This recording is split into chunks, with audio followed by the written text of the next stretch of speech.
What is the difference between a PCR test and an antigen test?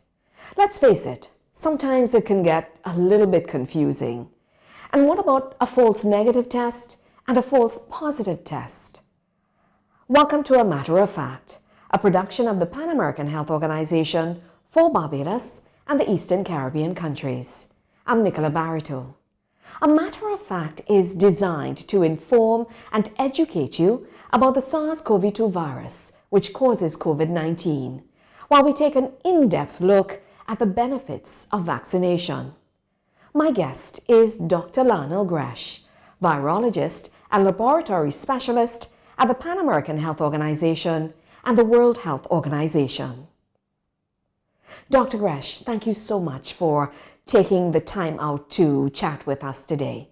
Let's jump right into it. What is a PCR test?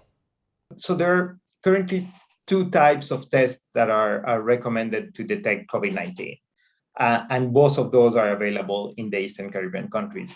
The first one is PCR, which actually belongs to a larger family of what we call nucleic acid amplification tests. This test detects the genetic material of the virus. It is performed on specimens that are collected from the upper respiratory tract, in general, what we call a nasopharyngeal swab.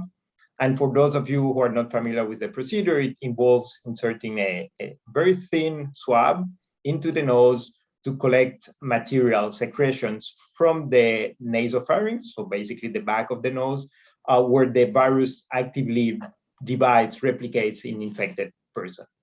This test, PCR, takes usually about 4 hours to complete, and it requires specialized infrastructure, including biosafety setup, specific equipment, and of course, trained personnel. It was the first test we had for COVID-19, and it's still today the reference method for the detection of the virus. Dr. Gresh, can you tell us now about an antigen test?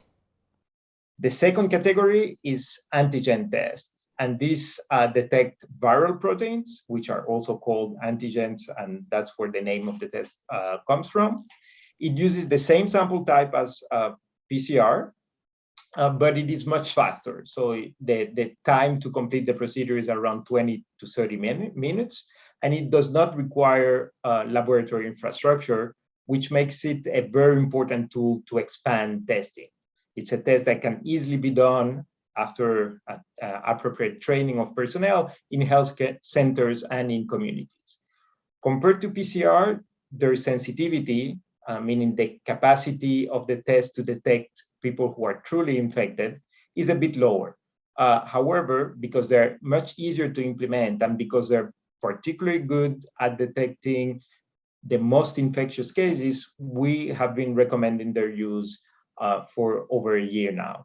What about false negative results and false positive results? Can you go a little bit deeper into that for us? So both PCR and antigen are very specific tests, which means they return very few false positive results.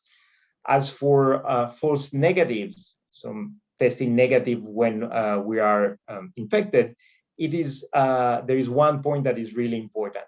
So the first phase of infection, so when we get infected with the COVID-19 virus, we enter a phase that is called the incubation phase. And that's a phase that lasts 5 to 6 days typically before we develop symptoms.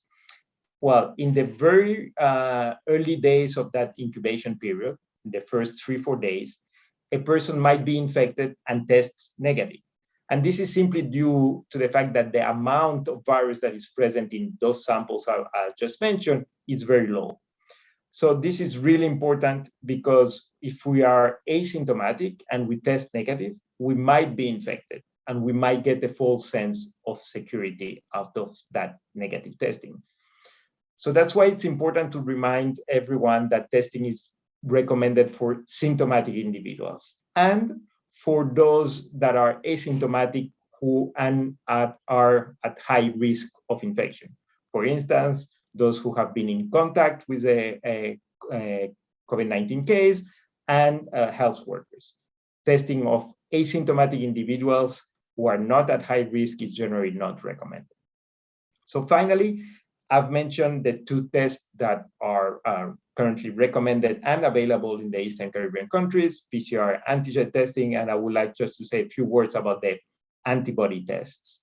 So these are tests that use blood instead of respiratory swabs. And the key thing to know about those is that they're not recommended for detection. And this is simply because they cannot tell us if somebody is currently infected, just if they can tell us if we have antibodies that have been generated by a prior virus infection. So they might be useful in the context of research and public health studies, but not for testing of individual cases. Remember that we can only control COVID-19 with your help. So choose to get vaccinated, wash your hands, keep your distance, wear your mask, and get tested if you have symptoms of COVID-19. Thank you so much, Dr. Gresh. This has been A Matter of Fact, a production of the Pan American Health Organization for Barbados and the Eastern Caribbean countries. I'm Nicola Barito.